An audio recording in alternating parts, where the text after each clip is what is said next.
Have you ever stopped to think about why you do certain things that everyone else finds strange, but to you feels like the most natural thing in the world? Everyone has their quirks, right? Their odd ways, their little neuroses. But what if I told you that some of these behaviors aren't just random habits? What if they're actually the way your body learned to survive something that hurt too much? The word trauma carries weight. When we hear it, we immediately think of something big, like an accident, a devastating loss. And yes, those experiences do create trauma, but trauma doesn't have to be dramatic to exist. It can be quiet, cumulative. It can be born from a childhood where you were never truly heard, from a home where love was unstable, from repeated moments where you felt invisible, rejected, or unsafe. And the body keeps score of all of it. Even when the mind tries to forget, even when you move forward, the body keeps reacting as if the danger is still there. Bessel van der Kolk, one of the world's leading experts on trauma, has a phrase that changes everything. The body keeps the score.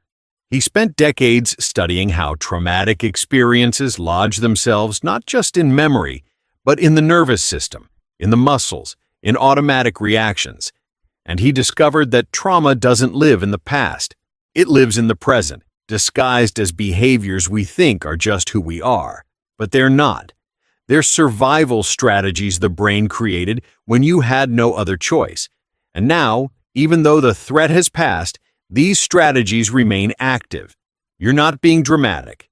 You're not making it up. You're just responding to an internal code that hasn't been deactivated yet. So let's talk about 8 of these behaviors. Not to label you, but to show you that what seems strange has a reason to exist. And that when you understand the origin, you can begin to transform. Because recognizing trauma is freeing yourself from the guilt of thinking the problem is you, when in reality it was always just a response to what you lived through. The first behavior is this need to please everyone all the time. You say yes when you wanted to say no. You do things you don't want to do just to avoid disappointing others. You erase yourself in the name of peace. And when someone asks you for something, even when you're exhausted, you go ahead and do it. Because saying no feels dangerous. It feels like you'll lose affection, approval, your place. This has a name: fawning, or appeasement behavior. It's one of the trauma responses. You learned at some point that your safety depended on keeping everyone happy. That if you disagreed, if you displeased someone, love would leave, or worse. So the brain programmed, please first, always, even if it means erasing yourself in the process. The second is living in a constant state of hypervigilance. You hear a noise and freeze. You walk into a room and map out all the exits. You sense the mood shifting before anyone else notices. Your body is always tense, always ready, always waiting for something to go wrong. It seems like paranoia, but it's not. It's your nervous system stuck in survival mode. When you went through something unpredictable, something that caught you off guard, the body decided, never again. Now it keeps you in permanent surveillance, trying to protect you from a danger that may never come. But living like this is exhausting, because you never truly rest, you never trust that you're safe, and the world becomes a minefield, even when there are no mines. The third behavior is avoiding conflict at all costs. You'd rather swallow it, accept it, pretend everything's fine. Because the idea of confronting someone, of disagreeing, of standing your ground, triggers something inside you that feels unbearable. It's your body's memory. Maybe conflict in your history meant violence, or abandonment, or emotional punishment. So you learned, better to stay quiet than to risk it, better to disappear than to face it. And so you accumulate resentments, accumulate frustrations, accumulate everything you didn't say, until one day something small makes you explode. And everyone thinks it's an overreaction. But you know it's not about that. It's about everything that came before and never had space to come out. The fourth is the difficulty accepting help. You insist on handling everything yourself. Asking for help feels like weakness. It feels too exposing. It feels like giving someone else power you can't allow. Because maybe, way back when you needed help and asked for it, no one came, or they came, but made you pay for it later. So you learned. Better not to need anyone. Better to become the person who handles everything, who solves it all, who holds it together.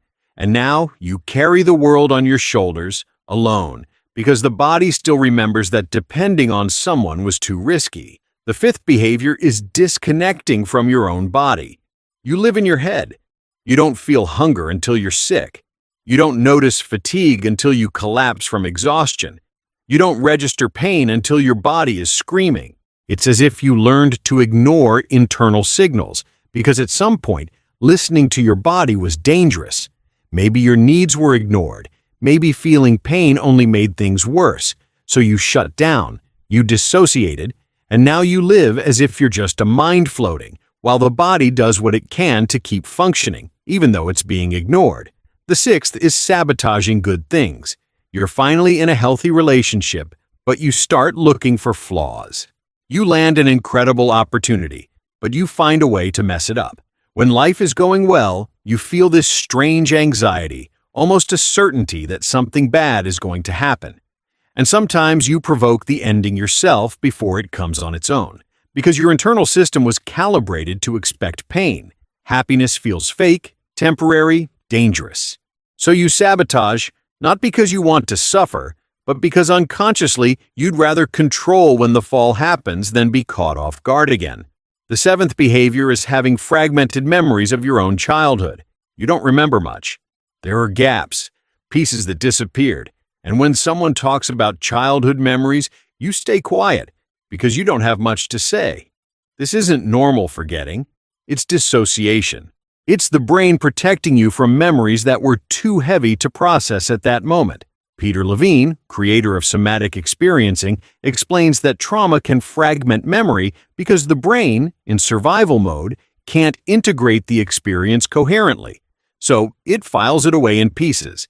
And you grow up thinking everyone has this fog until you realize they don't, that other people remember, and you don't. The eighth and final behavior is the brutal difficulty relaxing. You don't know what it's like to do nothing. You need to always be busy, always producing, always in motion, because stopping means feeling. And feeling is where everything lives that you've spent years trying not to face. So you run, you fill your calendar, you create problems to solve, anything to avoid being alone with the internal silence. Because when the noise stops, what comes up is everything that's been stored away. And that's scarier than anything. Now that you've recognized some of these behaviors in yourself, what do? Because recognizing isn't enough if transformation doesn't come with it. And here's the part that changes everything. You don't heal trauma just by understanding it. You need to feel it. You need to return to the body. Because trauma doesn't live in the story you tell about what happened. It lives in the sensation that got stuck when you couldn't react, when you couldn't scream, when you couldn't run.